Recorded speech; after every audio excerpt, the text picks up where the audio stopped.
attempted suicide. I didn't see a way out. My parents, when I first came out to them, asked me not to tell my younger brother. They wanted some time to process it for themselves, so I respected that. I didn't tell him. In October of that year, I got a really nasty text message from him about it, and I had no idea that he had been told. My parents just up and decided to tell him on their own. And he at one point threatened to drive to Louisville and beat some sense into me with a baseball bat.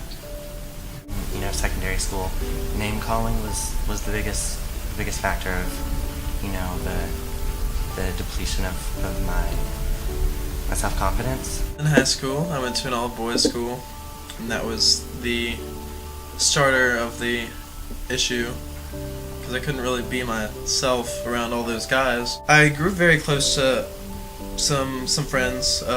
One was Madison. We had a little relationship going.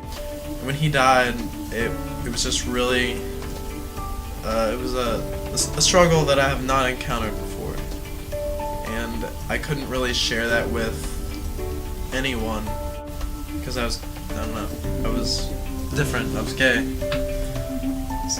and not everyone knows that, so I felt like I had to internalize that. You have students who in high school didn't know that there was anybody else out there like them.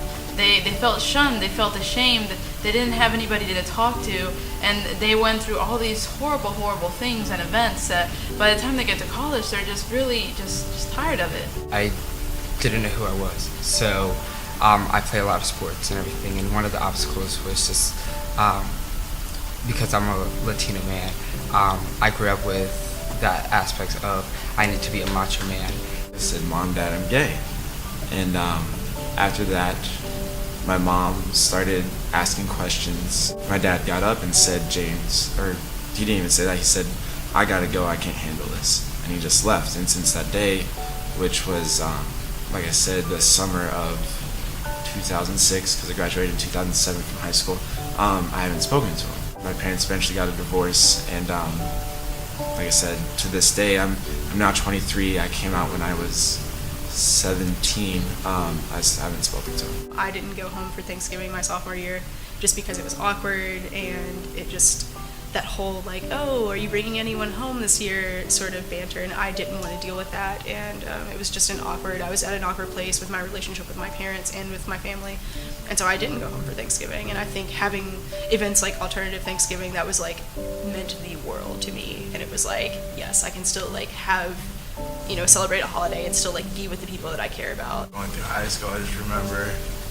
I had these feelings just trying to bring it up in high school, because I went to like all boys school. It's Catholic, so it's very hard to come out and stuff.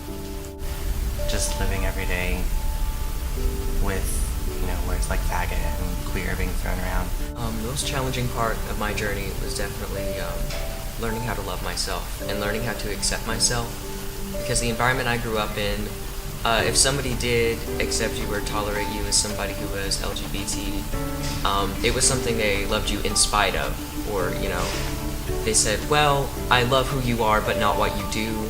So it was that misguided attempt to say that they supported you. In reality, there was just this thought that was always present in my head that this is something that's wrong with me, and I've been carrying it around for my whole life, and it will never go away. Debating whether or not to tell my parents was the biggest struggle. Now that I have, you know, I'm very glad that I did, but just not knowing what their reaction would be, because, you know, my parents were the most important people in my life. So not knowing what their reaction would be, whether they would accept me or love me, that was the biggest fear for me when I was coming out. I would get messages on Facebook from people who were 10, even 20, 30 years older than me saying, you know, I need help, I don't want to be here anymore, looking for like emotional counseling support.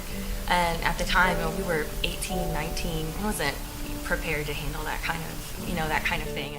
When my Gay Straight Alliance advisor initially told me about U of L and the Office for LGBT Services, I was just kind of stunned.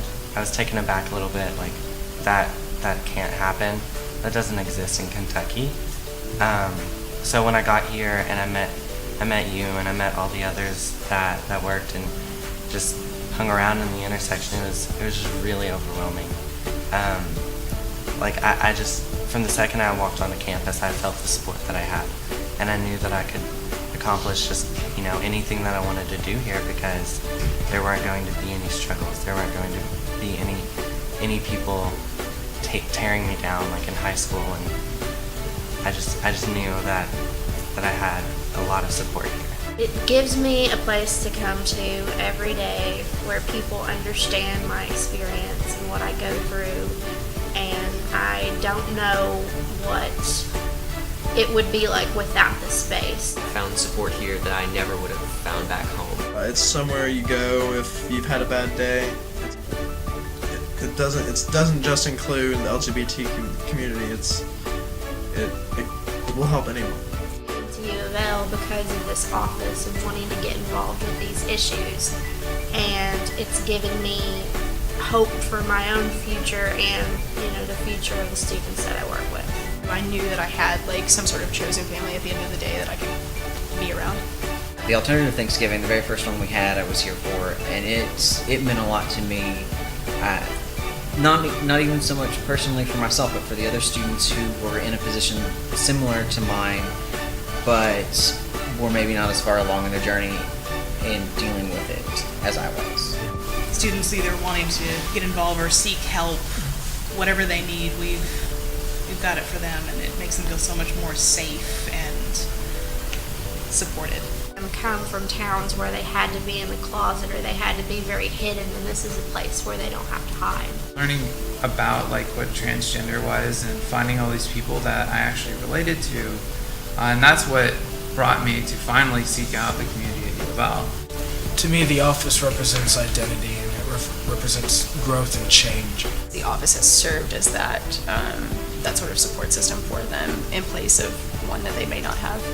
Without the office here, I may not have been here. I got more involved with the LGBT community, but I'm still also involved with the Latin American Hispanic through an organization. And I thought at first that I could not merge these two because Hispanics are very traditional and it's just difficult. But as I started working more with the office of the LGBT Services Office, and I was able to kind of merge these two together. Well, being an ambassador means to me that I get to have an opportunity to give back to the community for what it has done for me so far. Well, the office is offering alternative Thanksgiving, and that's a chance for students to have that home feeling here.